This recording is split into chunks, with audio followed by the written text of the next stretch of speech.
Welcome Nerderers to Becoming a Better Recon, a fun new series which will hopefully provide, as we progress, beneficial tips to help you and I become better recons. This includes becoming a better shot with a sniper rifle, getting more map awareness, and all things of that nature. For now, it's more of a journey where I ask you, the viewers, to not only listen to any tips I provide, but also provide your own in the comments below. You can point out things I did right, things I did wrong, things I could try, different kits to try, different tactics, anything like that, and then I'll read over these tips and I'll feature them in the forthcoming videos. Look right here and I'll point out what I think I did right. You see, I sort of waited a second to engage in the shot. I probably engaged a little too soon and wasn't a really good shot, but I knew he had no cover to get to, and I knew even if I missed, I'd be able to take a few shots and hopefully get him because I'm using a semi-automatic before he got away from me or could turn and return fire. Anyway, back to pointing out the series. This series will include regular commentaries like this. It will include overhead maps, some live commentaries, and even if you'd like live streaming, I sort of got that all figured out just a few days ago, so if that's something you'd be interested in, please let me know and I can start trying to do that a little more often.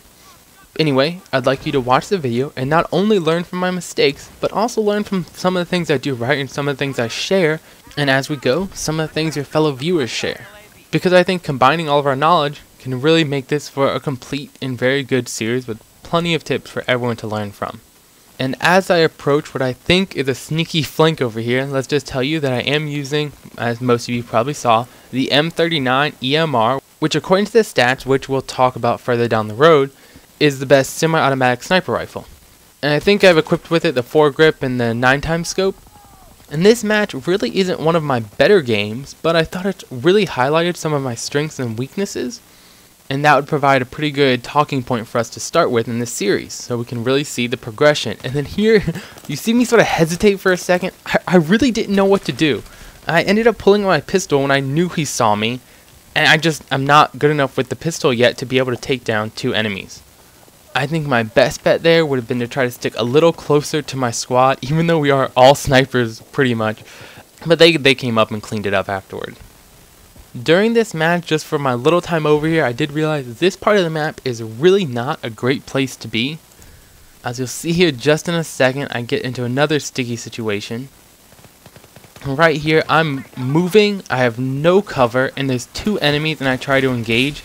I did think they were engaging my friend, and I didn't think they'd take him down so quick, so I'd have the ability to sort of get them off guard, but it didn't work. You know, there's really not much cover on that side of the map.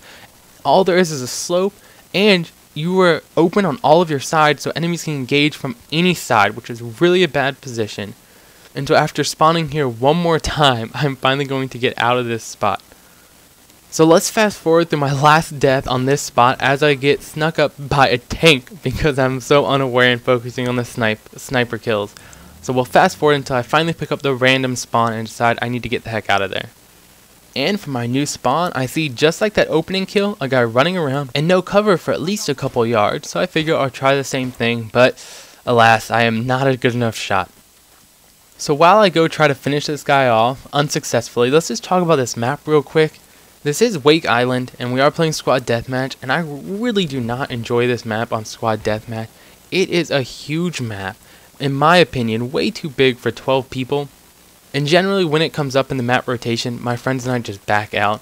But this time we figured, why not have a squad of snipers and see what happens, and there we go, the tank sneaks up on me again. This is obviously one of my issues. I get so focused on trying to get these shots that I lose concern with all of my surroundings, and that is something as we go in the match, I do start thinking about and improve upon. So now I decide maybe it'll fit my playstyle a little better if I bring out the SV98, which is my favorite bolt action rifle so far. This gun forces me to be a little more precise with my shots, and I think it's beneficial when the odds of close quarter engagements are as low as they are in this map here. And that shot there is not really the best example of me being precise with my shots. But I do start really trying to hone in on targets and not fire until I'm on target, and you see it works out pretty nicely. Damn, this tank was getting really annoying, but the guy on the other team, Codemaster, I think he was the MVP, so he was doing work even though his squad really wasn't doing too much for him. But anyway, I decide a random spawn is a better choice, and luckily I get put behind a lonely mortar out here, and I decided instead of knifing him or anything, can you even knife on a mortar? I don't know. I decided to get more kills with my sniper rifle. And as you can see, I'm using the G18 Suppressed. Someone recommended I should try using suppressor more often, so I pretty much tried to use it with assault rifles more often and with my handguns, and I think it's working out nicely. I can't really tell. It's hard to tell, you know, if you're playing a team that's a little unaware or if you actually are getting people not knowing you're behind them. And I have felt a few times I get behind people and they don't turn. And right here, where the heck are the footsteps? So we've seen me get killed, what, maybe 4 times from behind already? The tank and then this guy. You can see that is one of my issues, is really trying to get a grasp on. Don't always think about the shot, but look at where you're at and where you're surrounding if you have cover. Also, I really think probably an MAV or a tugs on the ground could have helped me out in those kind of situations. But over here, I think I finally start to pull together and get a little smarter in my gameplay. And then you'll see here, I notice multiple enemies, and I finally decide, and I think this gun helped me, don't shoot until you have a shot. So I sort of wait until the guy stops, slows down to engage another enemy, and that's when I take my shot. Lucky for me, another one of the enemies is laying down. I don't know if he was hiding from me or aiming at someone else. I don't know. That made it a pretty easy shot for me. But like I was saying, don't give away your position for a wasteful shot. That really finally highlights me waiting to take the shot. And that is what you need to do even if you have a semi-automatic and you can take a few extra shots. If I had 3 guys shooting at me there, I probably wouldn't have got any kill. So again, taking a second, line up the shot, waiting to fire until I'm really confident I have the shot. You see me follow this guy, keeping him spotted for quite a while until then he slows down. Once he stops running, I feel like I have the ability to take a shot. And time helps me out here and calls this guy out. Plus, he has a MAV down there, or a tugs down there for me to use. And the guy just takes off. I don't know if the beeping didn't phase him, or maybe he thought maybe there's more people there and it'd be smarter for him just to get out of here. And I chase him down, and because I know time is right there watching me if there's anyone else engaging, I felt confident I could sort of run out in the open and kill him. Still, not my smartest thing to do. And now really quickly, I'd like you to sort of look at our position. Me and Time are sort of over here. The rest of our squad is far over on the other side of the map, blank near the middle hangar. But we're all sort of looking towards the middle of the map. And I start to notice this now, and I realize the last few enemies we engaged were in the middle of the map. So I look behind me just to realize, okay, there is a possibility of them spawning back there. It's probably time they spawn back there, so I fall behind this rock for cover. And what do you know? There they are. They spawn right there behind us.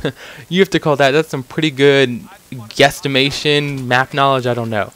And that death, I sort of feel like I could have got that kill. The target wasn't moving much. He was standing fairly still, engaging from a distance, and I had sufficient cover. If I could acquire my target quicker, I think I would have got that kill, but hopefully target acquisition will just come with time and practice. And I think that highlighted a lot of different things, mistakes, and good things I've done. So we're just sort of going to fast forward through the rest of the match. Enough that you can see some things. And this kill, we had 3 of our squad up there. I have no clue where he came from, if he spawned back there, or if we really just didn't notice him climbing up from the beach. So throughout some of this downtime in the rest of the match, you'll see me die from being out of cover, and you'll also see me get, 2 lucky kills, I would consider them. I really do hope this series is something that interests you. Let me know, leave advice, setups, and any of the like in the comments below. I'm really interested in hearing if there's something you would like, if it's beneficial. But of course, I really like using your advice, and I think this is a good way to get you guys involved in the channel and, helping me become something I want to do, and that's be a better Recon. And also remember, if you're interested in live streaming, that is something I now have set up, and it's something we could look into. Remember, I do only play video games on the weekend. Anyway, I hope to get a lot of good comments and a lot of good feedback. Happy gaming.